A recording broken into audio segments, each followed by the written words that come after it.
français qu'on pourra cultiver des pommes, des poires ou des fruits sans aucun pesticide. Ça a toujours existé et ça continuera à exister parce que sinon vous ne produirez pas suffisamment de produits. Il faut rappeler aujourd'hui qu'il n'y a pas de solution aujourd'hui totalement alternative aux pesticides. Et d'autre part, comment on nourrit les gens. Je vous rappelle les chiffres, parce qu'on ne les a peut-être pas redits suffisamment. Si on fait des produits absolument sans pesticides aujourd'hui, 40% de production en moins, 50% de coût en plus. Aujourd'hui, pardonnez-moi. Ça, c'est le premier son de cloche que j'ai entendu lors d'une émission intitulée « Du poison dans nos assiettes ». Les arguments avancés par mes deux contradicteurs semblaient très sérieux. Des endroits très différents. Il y a le marché, il y a les commerçants de proximité, la vente directe se développe.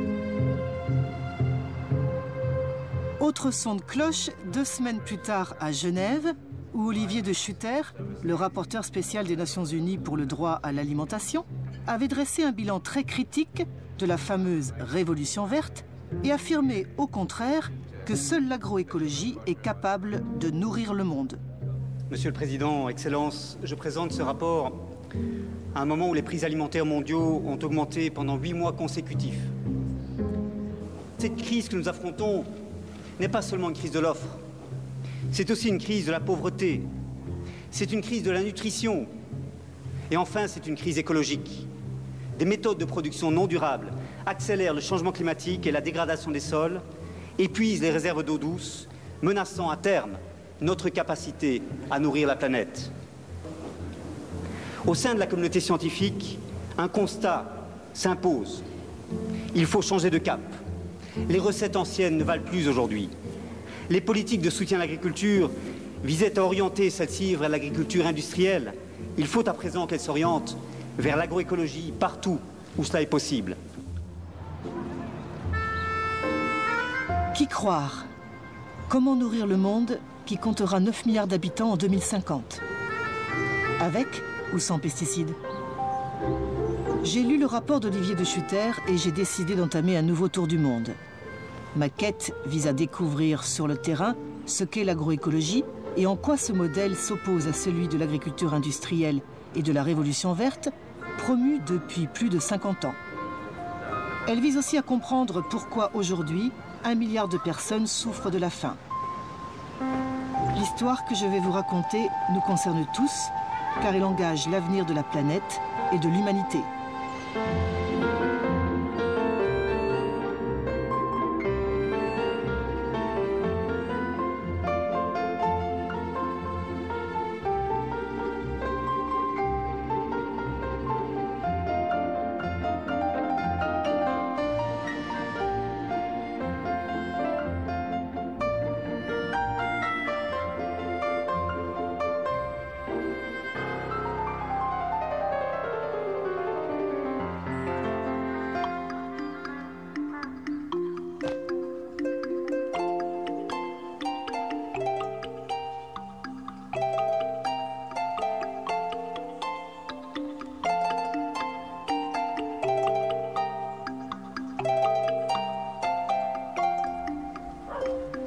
La première étape de mon enquête m'a conduite au Mexique, qui représente le centre d'origine du maïs.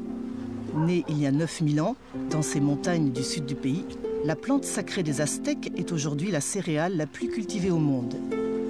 Si je suis venue rencontrer Eleazar et Teresa, c'est parce qu'ils pratiquent un système agricole développé bien avant la conquête espagnole, qui est considéré comme l'un des modèles les plus accomplis de l'agroécologie. Baptisé milpa, il consiste à semer en même temps des graines de maïs, de haricots et de citrouilles.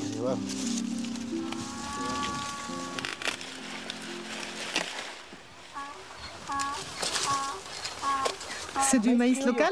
Oui, c'est du maïs traditionnel. Nous n'avons pas perdu les coutumes de nos ancêtres, de nos pères et grands-pères. Mira estos, Tere. Ya están bien bonitos. Voy a querer que cortes algunos para la comida.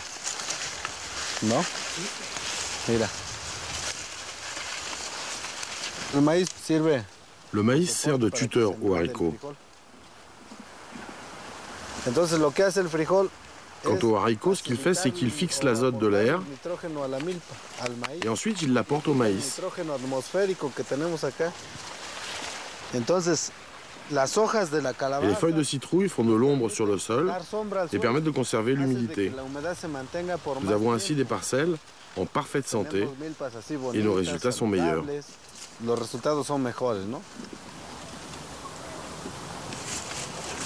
Dans le système de la milpa, il n'y a pas de mauvaises herbes, car y compris les adventices, c'est-à-dire les plantes sauvages qui poussent au milieu des cultures, ont de multiples fonctions, comme l'akawal, un cousin du tournesol. Pour nous, ce ne sont pas de mauvaises herbes. Au contraire, nous les laissons pousser dans la parcelle parce que nous les donnons à manger aux animaux.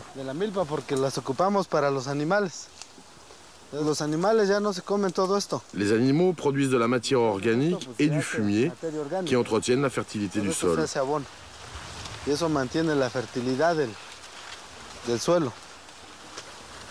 Le système de la milpa est un circuit fermé. C'est pourquoi nous disons que c'est un modèle d'agriculture durable, qui ne dépend pas du marché extérieur, mais qui génère ses propres moyens de production et intrants, grâce à nos ressources et notre savoir-faire, nos semences, notre main-d'œuvre, nos animaux. Ce système nous permet d'être autosuffisants.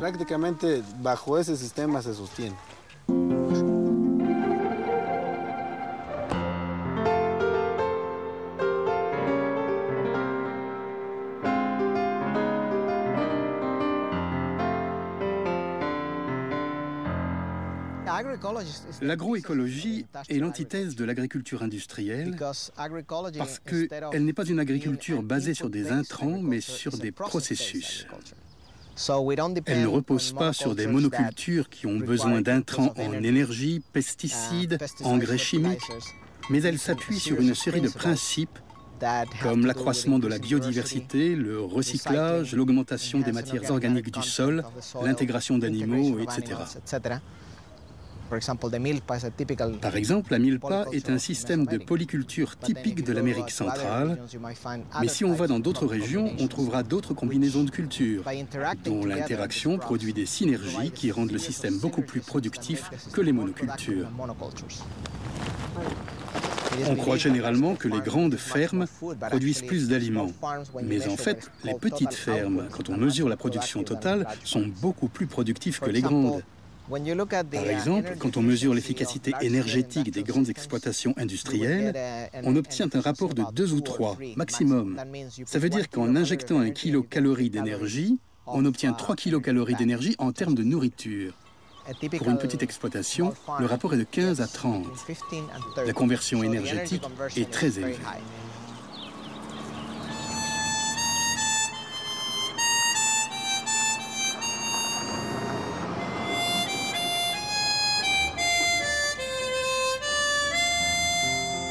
Dale Lesser exploite 480 hectares de soja et de maïs transgéniques dans le Midwest américain. Contrairement à Eleazar, son collègue mexicain, il est obligé de racheter chaque année de nouvelles semences car les OGM sont protégés par un brevet. Ses coûts de production ne cessent d'augmenter en raison de la résistance développée par les insectes et les mauvaises herbes aux pesticides chimiques ou transgéniques. C'est du maïs transgénique ? Oui, cette variété est ce qu'on appelle un OGM triple. Elle comprend un gène pour la pyrale du maïs, un autre pour la chrysomèle des racines du maïs et un gène de résistance à l'herbicide Roundup. La semaine dernière, nous avons rencontré au Mexique un producteur de maïs qui pratique le système de la milpa. Vous savez ce que c'est ? Non, j'ai jamais entendu parler. C'est une combinaison de plantes. On cultive en même temps des citrouilles, des haricots et du maïs. Quels sont d'après vous les avantages ? J'imagine que si on a plus de biodiversité, on a moins de problèmes avec les parasites. Comme nous avons ici une grande diversité d'aliments pour les insectes, ceux-ci s'attaquent un peu au maïs, un peu aux haricots, un peu aux citrouilles ou aux herbes qui poussent dans la parcelle. Au bout du compte, ils ne constituent jamais un problème. C'est le problème des monocultures. Si tu fais du maïs et du maïs, finalement les parasites sont de pire en pire. Et tu dois utiliser tellement de pesticides et d'herbicides que c'est très mauvais pour l'environnement. Ici, nous n'appliquons absolument rien. Ni engrais, ni insecticides, ni herbicides. Aucun produit chimique pour contrôler les ravageurs ou les mauvaises herbes. Dès que les mauvaises herbes deviennent résistantes, il faut appliquer autre chose. Et puis on finit par pulvériser toutes sortes de produits.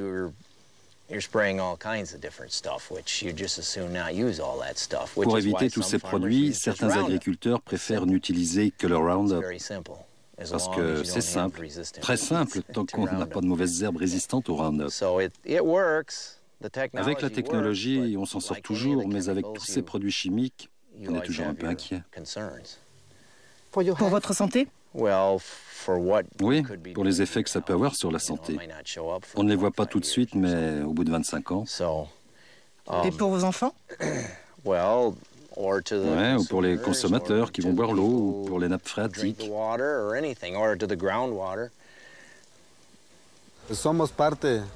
Nous faisons partie de la Terre et nous vivons de la Terre. C'est pourquoi nous ne pouvons pas déverser sur la Terre quelque chose dont nous savons que cela lui fera du mal. C'est un peu comme si nous faisions la guerre à celle qui nous nourrit. Depuis bientôt 30 ans, Eleazar, le petit paysan du Mexique, qui pratique l'agroécologie, et Dell, le grand céréalier des États-Unis, qui pratique l'agriculture dite conventionnelle, c'est-à-dire chimique, sont concurrents sur le marché nord-américain du maïs. C'est une conséquence de l'ALENA, l'accord de libre-échange nord-américain, signé par les dirigeants du Mexique, du Canada et des États-Unis en 1992. Free trade is the way of the future. Entrée en vigueur le 1er janvier 1994, l'ALENA prévoit la libre circulation des biens et des services, y compris des produits agricoles, dans les 3 pays de la zone. L'accord est considéré comme un laboratoire de la mondialisation dans le domaine agricole.